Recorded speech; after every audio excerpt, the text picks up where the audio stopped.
On a parlé ce matin de Mohamed Kassi, on va parler de Ruth El-Kriev parce que Mohamed Kassi, bon, il a fait une interview un peu objective et ça lui a coûté très cher face à un propagandiste israélien. Mais Ruth El-Kriev, elle, qui est biaisée depuis des décennies, Ruth El-Kriev, alors des décennies je sais peut-être pas, mais j'en rajoute un peu, mais depuis des années, elle peut par exemple faire des checks à Emmanuel Macron. Dialoguer avec Emmanuel Macron avant que nous n'écoutions en direct son discours, et la salle est juste derrière vous, Ruth El-Kriev. Nous le disions, c'est un Emmanuel Macron plus offensif qui a retenu la leçon Whirlpool. Il a parlé de tempo qu'il va donner lui-même, mais on disait il va falloir aussi qu'il... Donc voilà, vous la connaissez de toute façon, c'est quelqu'un d'extrêmement pro-israélien. Mais elle, après un tweet de Mélenchon, parce que un tweet critique de Mélenchon sur elle, sur Ruth El-Kriev, elle s'est mise à se mettre en position victime et à nous expliquer que voilà, il fallait la soutenir et quasiment tout le champ médiatique bourgeois, impérialiste, sioniste, s'est mis à la soutenir. Alors, du coup, c'est quoi ce tweet qui a fait tant écrire de Mélenchon? Mélenchon, de toute façon, il peut rien écrire sans qu'on explique qu'il est antisémite, qu'il est proto-islamiste. C'est vraiment une dinguerie. Il a écrit Ruth El-Kriev, manipulatrice. Si on n'ingénierait pas les musulmans, cette fanatique s'indigne. Quelle honte. Bravo Manuel Bompard pour la réplique. El-Kriev réduit toute la vie politique à son mépris des musulmans. Alors on verra dans une autre capsule ce qu'a fait Bompard. C'est vrai que Bompard a été très bon face à Ruth El-Kriev. Mais voilà, ce tweet, ça a été le truc qui a fait déborder le vase pour tout le monde. Alors évidemment, les bourgeoises comme Marine Tondelier viennent dire efface, se prenant le ratio du siècle par Wissam Zelka qui dit efface et qui fait 8000 likes. D'accord. Darmanin vient défendre Ruth El-Kriev, nous explique qu'il va mettre en place une protection policière pour la journaliste. C'est vrai que quand tu as un tweet de Jean-Luc Mélenchon sur toi qui dit que tu es une manipulatrice, il te faut une protection policière, évidemment. C'est pas du tout Jean-Luc Mélenchon qui se retrouve avec des tentatives d'attentats d'extrême droite tous les 3 mois. C'est pas du tout ça. Monsieur Mélenchon est dans l'irresponsabilité. Je l'ai vu se comporter avec votre confrère Ruth El-Kriev. Qu'est-ce qu'il a fait avec Ruth El-Kriev? Notre consoeur Ruth El-Kriev, qui a longtemps été journaliste ici même et qui est désormais sur LCI, et Jean-Luc Mélenchon qui c'est la... Non mais il y a un sujet sur ce tweet, quoi.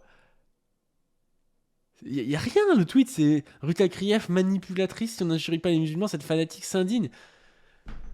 Qu'est-ce qu'on y peut, Ruth El-Kriev, elle est H24 sur le dos des musulmans à nous expliquer qu'Israël a raison de faire ce qu'il faut actuellement, le nettoyage ethnique et tout. Enfin, au bout d'un moment, bah oui, tu te prends c'est de l'opposition politique, quoi. Nommément ciblé sur les réseaux sociaux, je lis le tweet de Jean-Luc Mélenchon. Ciblé, mais c'est une éditorialiste, Ruth El-Kriev, je veux dire, c'est normal. Est-ce qu'elle cible pas Mélenchon, elle? Ruth El-Kriev, manipulatrice. Si on n'injurie pas les musulmans, cette fanatique s'indigne. Quelle honte. Bravo à Manuel Bompard, dit-il pour la réplique. Ruth El-Kriev réduit toute la vie politique à son mépris des musulmans. Non mais, ne pas se rendre compte de ça, c'est vivre dans un autre monde. Alors, à quel moment t'as l'impression que Ruth El-Kriev, elle est objective? Elle parle à 24 des musulmans et elle est pro-israélienne jusqu'à la moelle. Oui, je pense que vous avez utilisé le mot. Il met une cible dans le dos de Madame El-Kriev, qui avait déjà eu beaucoup de menaces en tant que journaliste. Alors, eux, ils mettent pas de cible dans le dos de Jean-Luc Mélenchon en parlant de lui toute la journée depuis 10 ans. Peut-être pas 10 ans, peut-être 5 ans. Elle faisait son métier, qu'elle soit une bonne ou mauvaise journaliste. Pour M. Mélenchon, c'est pas le sujet. C'est une démocratie, les journalistes font ce qu'ils souhaitent et ils interrogent comme ils veulent les hommes ou les femmes politiques. Donc j'ai décidé ce matin, vu les menaces que M. Mélenchon et d'autres, puisque c'est un déchaînement de haine sur Internet. Les menaces. Les manipulatrices, c'est une critique. On peut dire la critique est pas bonne, la critique est un peu acerbe, machin. C'est pas une menace. Enfin, il a pas dit il faut agresser Ruth El-Kriev, il faut arrêter les conneries. De remettre une protection policière à votre consoeur. Voilà où on en est dans le comportement irresponsable de la France insoumise. De protéger de façon policière des journalistes 24 heures sur 24 parce qu'on leur met des cibles dans le dos. Putain, mais ça va être avec notre fric, quoi. On est en train de payer une protection policière parce qu'une meuf a été critiquée. À côté de ça, Mohamed Kassi, qui se fait traiter de tous les noms par l'extrême droite, par Julien Baloul, par Bruno Attal, qui a une cible sur le dos pour le coup par l'extrême droite, lui, Non, c'est normal, il se fait réprimander par TV5 Monde pour une interview tout à fait lambda. Est-ce que il y a de l'antisémitisme dans le propos de Jean-Luc Mélenchon ? Là, précisément, je ne voudrais pas faire une mauvaise polémique une nouvelle fois. C'est avant tout une journaliste qui est attaquée. Ce qui est certain, c'est que M. Mélenchon n'est pas le plus grand protecteur des Juifs que je connaisse. Putain, c'est la folie, hein. En vrai, est-ce que c'est pas antisémite dès qu'un juif est critiqué de dire que c'est de l'antisémitisme quand il n'est pas critiqué en tant que juive? Là, il y a quelqu'un dans le chat qui dit elle est juive. Je veux dire, t'es pas obligé de savoir que Ruth Elkrief est juive. Moi, l'autre jour, j'ai critiqué Antoven, on m'a dit qu'il était juif. Moi, je le savais pas qu'Antoven était juif. Enfin, quand je parle d'un type que je trouve insupportable, je demande pas si sa mère est juive, j'en sais rien en fait. Enfin, qu'est-ce qu'on y peut? Enfin, je veux dire, elle est juive. Il a pas dit parce qu'elle est juive, elle est manipulatrice. Il a dit elle est manipulatrice. Bah oui, elle est manipulatrice. Sardoche et les filles qui dit elle est pas juive en plus. Mais voilà, moi j'en sais rien. Qu'est-ce qu'on s'en fiche qu'elle soit juive ou pas? Enfin, c'est vraiment insupportable comme truc. C'est vraiment insupportable. Il y a Mathilde Panot qui met comment ça s'appelle? Qui met une petite un petit passage justement sur l'abaya qui montre bien que Ruth Elkrief quand ça touche les musulmans c'est compliqué pour elle quoi. Alors, et vous, féministes, vous dites que vous êtes d'accord? Et vous, féministes, vous êtes d'accord avec le fait que sur BFM, 2 journalistes de 50 ans blancs demandent à une jeune femme si elle met une abaya pour cacher ses formes? Vous trouvez que c'est féministe comme manière de faire? Attendez, répondez-moi sur l'abaya. Non. Vous dites oui, moi je suis d'accord avec un vêtement qui vise à invisibiliser. Voilà, c'est la grande féministe Ruth Elkrief. Quand c'est l'abaya, elle devient très très très très féministe. Ça se voit. Hein. C'est vraiment dans quelle association féministe elle lutte? Qu'est-ce qu'elle revendique? Quel type de féminisme elle fait? Ah bah non, c'est bizarrement c'est quand c'est pour taper sur les Arabes. Le corps des femmes? Je dis que si des femmes veulent porter des abayas, donc qu'elles soient un objet sexuel vécu comme ça. Non mais c'est délirant, hein. C'est délirant, hein. Et si une meuf veut porter un t-shirt qui entoure bien le cou et qui est long, ça veut dire que si on est d'accord avec ça, ça veut dire qu'on la considère comme un objet sexuel en train de se cacher, quoi. Enfin, c'est la folie, hein. Non. Faire toute une polémique qui a été lancée, d'ailleurs, et ça serait intéressant de faire la genèse de pourquoi cette polémique a été lancée. C'est polémique, pas une polémique, en tout cas, elle soulage les chefs d'établissement et les professeurs. Mais ça les soulage pas. Ils expliquaient justement que c'était insupportable, qu'ils étaient obligés de dévisager des gamines à l'entrée des lycées pour voir ou non si elles avaient une robe trop longue. C'est pas plus facile aujourd'hui. On en a vu plein des directeurs d'école qui disaient ouais, j'ai pas que ça à foutre de regarder à l'entrée de l'école si les meufs ont des robes longues ou pas, quoi. Axel qui dit je porte un col roulé, est-ce que c'est parce que j'ai froid? Non, c'est parce que la France insoumise considère que tu es un objet sexuel et que du coup le fait de vouloir porter un col roulé c'est pour te cacher. Et face à l'arbitraire. Ils sont tous d'accord. Comment voulez-vous Comment voulez-vous différencier une abaya d'une robe longue? Expliquez-moi. En fait, vous faites peut-être plutôt du clientélisme que de la discrimination. Non mais elle est matrixée par les musulmans. Elle est matrixée par les musulmans cette meuf. Discrimination. Mathilde Panot, on ne vous mettra pas d'accord sur le sujet. Je respecte l'égalité des citoyens de ce pays. Et on a Maintenant, entendu... ça suffit de pointer tout le temps les mêmes du doigt et tout le temps les jeunes femmes. On a entendu votre message. S'il vous plaît. Non mais c'est insupportable parce que ces gens-là ne sont plus des journalistes, c'est des politiques qui se font passer pour des journalistes. C'est pas normal qu'elle donne son avis comme ça, qu'elle soit biaisée comme ça. C'est trop chiant à regarder en plus. Enfin, c'est énervant. Non, vous croyez que ce sont tous les Français musulmans qui sont favorables au port de l'abaya? Pas du tout. Mais justement, je ne fais pas de clientélisme, donc je ne dis pas ça. Je respecte l'égalité. Bah, justement, ça montre bien que la LFI fait pas de cœur si tous les musulmans sont pas d'accord pour ça. Enfin, c'est n'importe quoi. Hein. Bon, bah du coup, on avait Marine Tondelier, évidemment, qui saute sur le corps encore fumant de Jean-Luc Mélenchon pour essayer de faire avancer son agenda de bourgeoise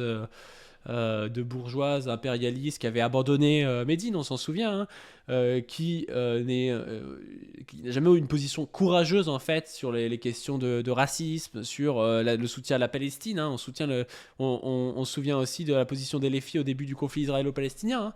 Hein. Israël a le droit de se défendre. Bah, ça donne 15 000 morts aujourd'hui, ça donne 6 500 enfants morts. Mais Marine Tondelier va donner des leçons à Jean-Luc Mélenchon. qui dit quand on écoute Jean-Luc Mélenchon, c'est toujours la faute des autres, jamais de la sienne. À force de refuser de prendre ses responsabilités, on n'y accède pas et les invectives font perdre de vue l'objectif initial de la LUPES, se battre pour des causes et des gens.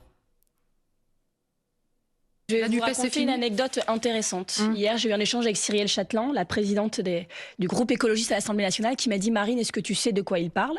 Je lui ai répondu « Non, je pensais que toi, tu saurais de quoi il parlait. » Donc à un moment, je suis fatiguée. Je sais pas, on va demander un compte pénibilité aussi pour les partenaires de Jean-Luc Mélenchon. Moi, franchement, je suis fatiguée, je suis triste parce que on le connaît, on n'est pas étonné. Mais là, Ah, mais... On le connaît, on n'est pas étonné. On a l'impression qu'elle parle de Jean-Marie Le Pen, quoi. Enfin, elle a pas honte. On sait pas bien où il va et il s'isole. Il se coupe de tout le monde. Alors, Eh ben, présente-toi contre lui au présidentiel, on verra qui se coupe de tout le monde. En fait, c'est des gens qui refusent le clivage, parce que le clivage se fait contre les bourgeois comme eux, en fait. Il y a un clivage en France, et le clivage, oui, ça consiste en rejeter des gens qui soutiennent des États coloniaux comme Israël, qui soutiennent des politiques capitalistes de surexploitation des gens qui soutiennent des politiques du coup qui vont avec, qui sont des politiques à l'international de la destruction de l'environnement, parce que quand on soutient l'impérialisme, il y a quoi derrière tout ça? Il y a aussi des intérêts qui sont des intérêts capitalistes et des intérêts d'exploitation des sols, de choses comme ça. C'est quand même étonnant pour une comment ça s'appelle, pour une écolo d'être toujours en accord avec les positions de l'OTAN. C'est quand même un peu étonnant parce qu'il y a quand même derrière l'OTAN tout un tas de super boîtes qui viennent surexploiter la Terre. Et comme la France insoumise est à sa gauche, tant sur l'écologie que sur le capitalisme, que sur le racisme, que sur le féminisme, elle vient pour cracher dessus, quoi. Attendez, on va reprendre. Est-ce que la NUP existe encore ou est-ce qu'elle est morte? Avant de reprendre, je peux peut-être terminer. Oui. Juste, il s'isole, il se coupe de tout le monde. On ne sait pas où il va. Moi, je pense qu'à force de fracturer tout ça, je ne vois vraiment pas quel est l'aboutissement de ça. Et sur Mais voilà, alors je sais pas si elle voit vraiment pas ou si c'est juste un truc politicien, mais ce qu'il faudrait qu'elle voie, c'est que ce qu'il est en train de faire, Jean-Luc Mélenchon, c'est essayer d'avoir un pôle réellement de gauche, et c'est ce qu'elle ne veut pas. Elle veut continuer dans un truc sauce dem, mou, insupportable. Surtout, ce qui commence à bien faire, c'est que quand on l'écoute, c'est toujours de la faute des autres et jamais de la sienne. Moi, je suis la première à prendre mes responsabilités quand j'ai pas bien fait un truc, mais lui, jamais. Et dans le mot responsable politique, il y a le mot responsable. Et je pense qu'à force de ne jamais prendre ses responsabilités, on n'accède jamais aux responsabilités. Mélenchon ne prend pas ses responsabilités, mais c'est une dinguerie, hein. C'est elle qui prend jamais ses responsabilités, mais vraiment sur Médine, c'était ça, quoi. Et ça me rend triste, c'est pas pour lui. Moi, le sujet, c'est pas qu'il m'aime bien ou qu'il m'aime pas. J'ai compris qu'il m'aimait pas. Ben, c'est pas grave. Alors reprenons, parce qu'il y a plein d'interrogations. Mais à la fin, on se bat pour les Françaises et les Français. C'est quoi sa faute à lui? C'est que il y a énormément de Françaises et de Français qui attendent des choses de lui, parce que je rappelle que ce monsieur voulait être Premier ministre de la France pour la NUPES. Et que si on voulait tout ça, si on avait fait l'effort de se mettre d'accord sur un large programme et beaucoup de propositions, c'est parce qu'on se battait pour des valeurs, pour des causes et pour des gens. Et que... Mais des valeurs que toi, t'abandonneras premier poste venu, en fait. On le sait.